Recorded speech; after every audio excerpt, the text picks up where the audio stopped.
Terus saya udah ke psikiater, udah 2 Udah kali. 10 orang pintar didatengin, Saya oke. udah ruqyah, udah lebih dari 10 kali juga udah. Sampai saya tuh dibilangnya saya depresi, Mas. Ya Allah, Mas, saya depresi tapi saya ngerasain sakit kan. Saya bingungnya di situ. Terus sampai sekarang saya ngerasain masih sakit. Dada sama perut. Nah, kebetulan sama bapak saya juga sekarang saya sakitnya, Mas, di dada.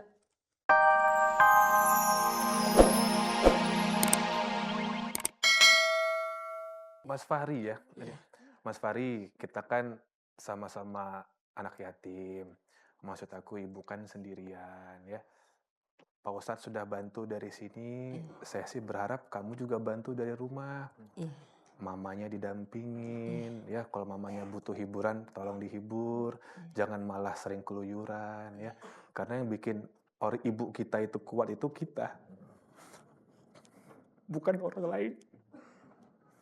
Ya. Kamu ganti bapak, Iya. kita ganti bapak. Iya. Sayangin ibu kamu. Iya. Ya. Masih punya adik 3. Iya, apalagi kamu paling tua kan.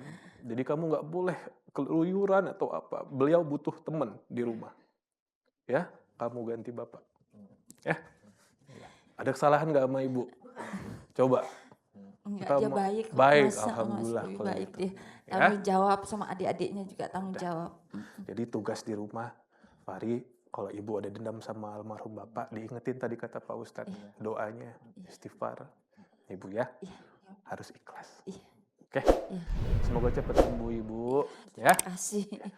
Ya, pemirsa, setelah satu ini Rahasia Batin akan kembali dengan narasumber kita yang lain. Masih bersama kita di Rahasia Batin dan masih bersama dengan bintang tamu kami yaitu Maggie. Maggie, Ya. ini Kak Robi pengen nanya nih, tadi reaksi kamu ketika Pak Ustadz menyampaikan ada ilmu sihir di tubuh kamu yang masih bersarang. Dan sesungguhnya beliau sudah tahu lama, tapi Tahu baru dari disampaikan berapa tahun sekarang. Berapa tahun yang lalu, Ustaz? Wah, lama. Jadi itu udah lama bersarang Pak Ustadz. Udah. Reaksimu apa tadi? Kaget sih. Dan percaya nggak percaya sih, Ustaz. Iya kan kejadian dialami Mbak Maggie sendiri. Ya waktu kita di itu ya, Ustaz. Iya. Pekanbaru. Iya. Pernah ngomong Ustaz dulu waktu Ustadz pernah ngomong. pernah ketemu Ustaz di Pekanbaru, kita di suatu acara yang sama bilang katanya Mbak Maggie ada kerajaan jin ya Ustaz ya. Iya. Seperti percaya nggak percaya sih, masa sih gitu. Sebenarnya dia juga diserang kerajaan jin juga sama. Itu yang prosesnya dimaksud, mirip. maaf Ustaz, yang dimaksud kerajaan jin itu tuh gerombolan jin Iya, atau? gerombolan ada ribuan bahkan bisa jutaan itu langsung nyerang kayak Ibu Kristianti tadi itu jutaan sudah dia. Terus gitu. Jadi Oke. Ustaz, yang mau saya tanyakan yang dimaksud sihir yang ada di yang Tubuh. katanya ada di badan saya ini, itu bikinan orang atau goib Ustaz? Ada 2 ya sihir. Intinya kalau mau berbuat dolim ini ada 2, satu dari orang, yang kedua itu dari kerajaan jin yang memang masuk ke tubuh Oh. Mbak Maggie. Jadi yang mereka masuk itu kenapa? Karena memang di tubuhnya Mbak Maggie ini kan ada ilmu dari orang tua nih. Iya. Nah, kerajaan jin itu Mbak Maggie kan kemana-mana kan pergi nih. Iya. Nah, lewat ke daerah tertentu kan biasanya ilmu yang di dalam tubuhnya Mbak Maggie ini akan menarik musuh-musuh dari ilmu ini. Nah, kemudian Mbak Maggie itu biasanya dikuntit dah. Terus kemana itu diikutin. Nanti dicari kelemahannya biasanya. Nah, setelah kelemahan itu ketemu dia akan masuk. Melalui kaki bisa, melalui punggung, nggak nyaman, berat dan sebagainya seperti itu.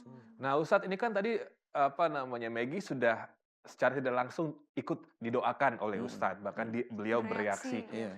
Apakah di rumah ada doa-doa yang Maggie harus juga? Insya Allah bisa. Doa seperti Allah. itu bisa. Asal khusyuk, kemudian doa itu untuk diri sendiri kan gitu. Tadi kan saya doa untuk Ibu Kristianti. Nah Mbak Maggie bisa aja doa untuk dirinya sendiri kayak tadi. Urutannya ya kurang lebih seperti itu. Ada apa aja, ada ilmu dari orang tua sebelumnya ya didoakan. Mohon diampuni dosa musyrik orang tua sebelumnya dulu. Jadi jangan langsung mohon dikeluarkan, jangan. Didoakan aja biar diampuni. Pada waktu nanti doakan diampuni, biasanya ilmu itu terus kendor dia dari tubuhnya. Ilmu itu kendor dia. Dia lolos. Kemudian kalau ada sihir terus santet, dia nyengkrem. Nah kalau umpamanya kita doain ampuni dosa-dosa orang yang berbuat zalim melalui sihir terus dan santet. Ampuni dia ya Allah. Nah ini pada ampuni dia kendor. Nah, nanti keluarnya insya Allah gampang. Amin ya Allah. Amin. Seperti Padahal itu. tuh Maggie hanya sekedar bertanya sama orang pintar ya. Nggak kebayang kalau misalkan ada yang pasang susuk lah apa segala macam. Ada yang pasang Iya. susuk nggak di sini? Nggak ada. Ada. Oh, Pak Ustadz? Ada. Oh, ada kata Pak Ustadz. Ayo loh. Ayo loh, hati-hati Yang mana tuh. tuh, Ustaz? Sekedar Jangan, bertanya jangan, saja, Pak. kata Pak Ustadz tadi itu kerajaan jin, ya bertanya kepada orang pintar, kerajaan jin bisa neror kita. Bayangin kalau misalkan Anda pasang-pasang sesuatu. Oke, Pak Ustadz, kita langsung menuju ke narasumber Boleh. kedua kita Iya. ya. Langsung saja, ini dia. Assalamualaikum. Waalaikumsalam. Datang sama siapa? Sama kakak. Sama kakak. Boleh kakaknya langsung mendampingi, nggak apa-apa ya. Sini Ibu, silakan naik. Silakan naik, naik di atas boleh? Ya. Halo Mbak, Loh, silakan langsung naik. Ya, ini namanya siapa Mbak? saya Ibu Sofi, udah umur 32 tahun dari Curug, Kalimalang. Oh, dari Kalimalang ya. Ya, Ini satu rumah masih? iya pisah. Oh, bisa. Udah Kakaknya berkeluarga. namanya siapa? Aku Siti Soleha. Oke, Siti Soleha dan Mbak Sofi ya. Hmm. Oke, apa nih yang dirasakan sekarang tuh apa? Atau udah berapa lama ini pengalaman? Hampir 5 tahun Mas. Oke. Jadi saya itu dulunya sehat, alhamdulillah. Jadi saya itu dulunya punya ayah punya kontrakan. Dia itu dukun. 2 bulan nggak bayar Mas. Oh, yang ngontrak ini adalah dukun. Nah, Orang pintar lah. Orang pintar yang ngontrak ini. Heeh. Lalu, Terus dia 2 bulan nggak bayar. Saya posisi itu waktu itu habis boleh lahiran. maaf agak diangkat mikrofon. Habis lahiran. Ya. Saya tagih kan ya. Dia marah Mas. Terus nggak mau bayar. Akhirnya barangnya saya keluarin kan. Nah setelah dia pergi itu saya tuh sering sakit. Pertama saya sakit di perut kanan. Katanya radang usus ya. Saya udah minum obat tuh selama 2 tahun tapi nggak sembuh. Terus sampai 5 tahun ini usia, terus saya hamil lagi. Alhamdulillah. Usia 7 bulan saya kesurupan Mas, sering kesurupan. Sering kesurupan. Sering sedang kesurupan. hamil. Nah kesurupannya itu saya itu bicaranya orang itulah. Saya lah mau dibunuh, ayah saya mau dibunuh gitu. Jadi dia mengincar seluruh keluarga saya, mau dihabisin sama dia gitu. Nah, setelah itu saya bingung lagi kenapa perut saya kok gak sembuh-sembuh sakitnya. Terus saya udah kolonoskopi, udah alhamdulillah normal. USG itu udah 3 rumah sakit Mas saya USG. Takutnya ginjal kan kanan. Tapi alhamdulillah Nihil, sehat. nihil. Sehat. Rekam jantung udah alhamdulillah normal. Saya tuh ke UGD sampai rumah sakitnya itu udah kenal sama saya Mas susternya. Karena sering ke UGD, sering Sering anfal ya. sesek saya, sesek. Udah sesek ya udah Kayak terus ke GERD UGD. gitu ya. GERD. Dibilangnya GERD. GERD. Nah. Sering saya kayak gitu Mas. Ya sering, yang kesini keluhannya itu, saya itu kalau jalan, kalau mau keluar tuh saya udah gak bisa. Kadang tuh gemeteran, terus kaki tuh lemes semua, gak bisa. Sampai dulu saya, berat badan saya sekarang turun banget. Jadi Dulunya kalau kumat 68, sekarang tinggal 55. Wow. Kurus Kalau banget ya. kalau sedang kumat kayaknya dia tuh galak. Kalau sedang kumat, Mm, galak galak. banget. Galak tuh dipegangin berapa Boleh atau dekatin orang gitu. mikrofonnya gimana? Galaknya bagaimana? Ya galak lah, nendang kaki.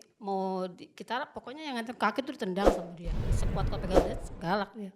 Pokoknya mendadak aja tiba-tiba Tiba-tiba. kambuh, Kadang lagi sujud sembayang, baca Quran tiba-tiba kumat. kumat lagi. Teriak-teriak gitu. Oke. Aku pengen tahu, ini kan ditenggarai penghuninya yang ngerjain lah.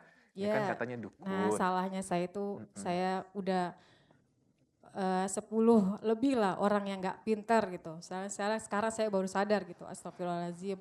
Terus saya udah ke psikiater, udah 2 kali. Udah 10 orang pintar didatengin. Saya Oke. udah ruqyah, udah lebih dari 10 kali juga udah. Sampai saya tuh dibilangnya saya depresi Mas. Ya Allah Mas saya depresi tapi saya ngerasain sakit kan. Saya bingungnya di situ. Terus sampai sekarang saya ngerasain masih sakit. Dada sama perut. Nah kebetulan sama bapak saya juga sekarang saya sakitnya Mas di dada. Kayak saya bingung, ya Allah kata saya udah psikiater udah. Semua usaha sudah dijalanin tapi ya Terus hasilnya nihil. ke orang yang gak pinter juga udah. Aku pengen tahu penghuni yang sempat diusir barang-barangnya itu tahu dari mana kalau beliau dukun? Apa memang buka praktek Buka di situ? praktek di situ. Udah tahu dukun kenapa dibolehin di situ? Nah salahnya saya dulu kan, saya kan belum belum punya rumah di situ Mas. Itu kan tanah kosong dulu kan. Itu kontrakan 4 itu memang udah ada ayah saya yang ngontrakin itu orang. Saya nggak tahu kalau itu paranormal. Jadi kok dia tuh kalau ngobatin orang tuh udah teriak-teriaknya sama kayak gitu. Maaf ya bahasanya bahasa binatang keluar lah kayak gitu. Kasar, bahasa. Nah saya tuh kesurupannya kayak gitu Mas sama.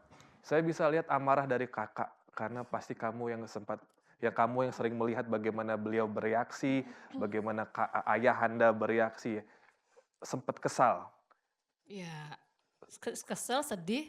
putus asa.